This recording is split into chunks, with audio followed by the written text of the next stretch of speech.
Hello friends, আসসালামু আলাইকুম। Welcome to my channel and love cooking.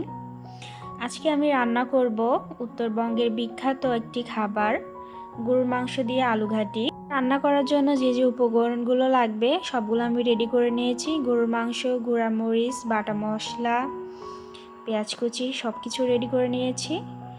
তো এই পর্যায়ে চুলায় একটি কড়াই বসিয়ে দিয়ে পরিমাণ মতো তেল দিয়ে তেলটাকে গরম করে নিয়েছি। এখন এখানে আমি তেজপাতা, দারুচিনি, সাদা এলাচ, লবঙ্গ দিয়ে কিছুক্ষণ ভাজি করে নিচ্ছি।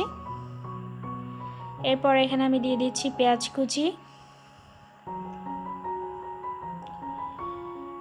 দিয়ে দিচ্ছি সামান্য পরিমাণের লবণ দিলে খুব তাড়াতাড়ি পেঁয়াজটা নরম হয়ে আসবে। এখন পেঁয়াজটাকে আমি গোল্ডেন ব্রাউন কালার করে ভাজি করে নিচ্ছি।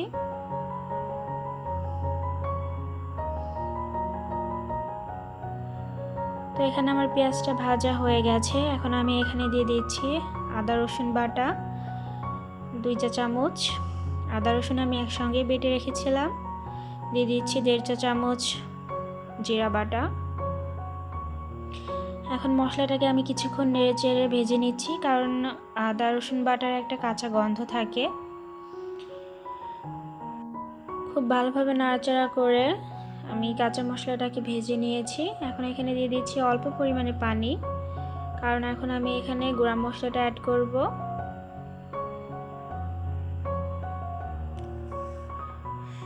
এখানে দিয়ে দিচ্ছি ধনিয়া গুঁড়া, গুঁড়া মরিচ এবং হলুদের গুঁড়া। ভালোভাবে নাড়াচাড়া করে মশলাটাকে খুব ভালোভাবে কষিয়ে নিব।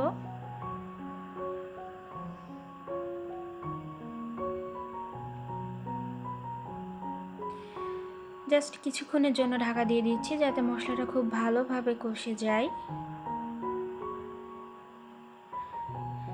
তো আমার এখানে মশলাটা খুব ভালোভাবে কষানো হয়ে গেছে।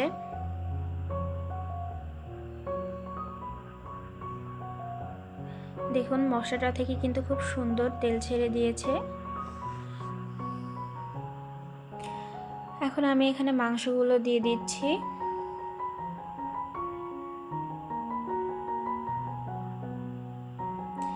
মাংসগুলোকে খুব সুন্দরভাবে কষিয়ে নিব।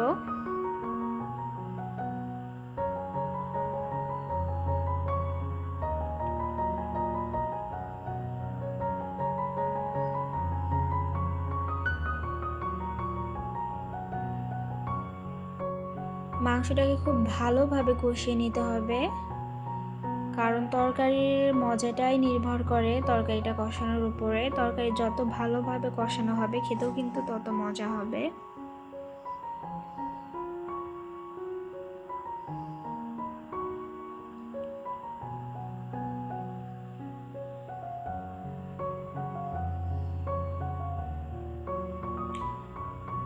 এখানে আমার মাংসটা খুব ভালোভাবে কষানো হয়ে গেছে।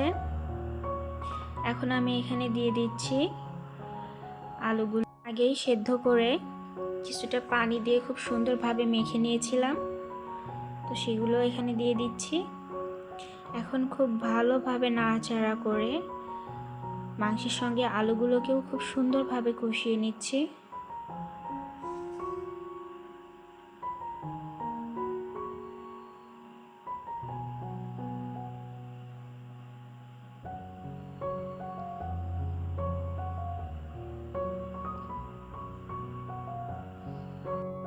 এখানে আমার আলুটাও খুব সুন্দরভাবে কষানো হয়ে গেছে।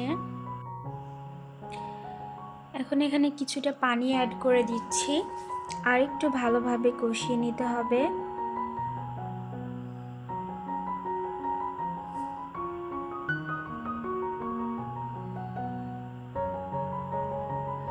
খুব সুন্দরভাবে কষিয়ে নিব। তো ফ্রেন্ডস, আপনারা যারা আমার ভিডিওটি দেখছেন প্লিজ আমার চ্যানেলটিকে সাবস্ক্রাইব করে দিবেন।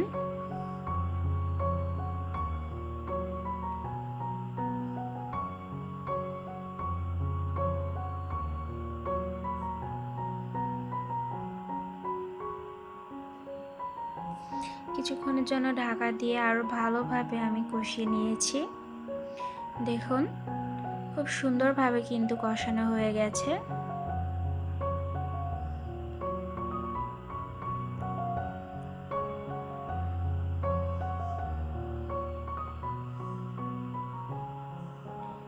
এ পর্যায়ে কিন্তু খুব সুন্দরভাবে আমি কষিয়ে নিয়েছি, একদম শুকনা শুকনা করে। এখন এখানে আমি ঝোলের জন্য পানি অ্যাড করে দিচ্ছি।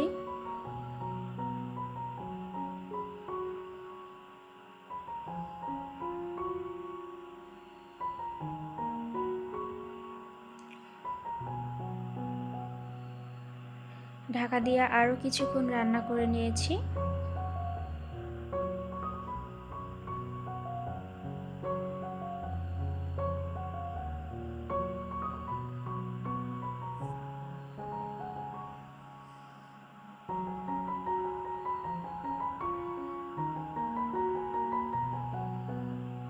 তো আমার রান্নাটা প্রায় শেষের দিকে। এ পর্যায়ে আমি এখানে শুকনা মরিচ এবং পেঁয়াজ দিয়ে তেলানি দিয়ে নিচ্ছি। তেলে দেওয়া বা তেলানি যেটাই বল না কেন, উত্তরবঙ্গের ভাষায় এটাকে তেলানিই বলে।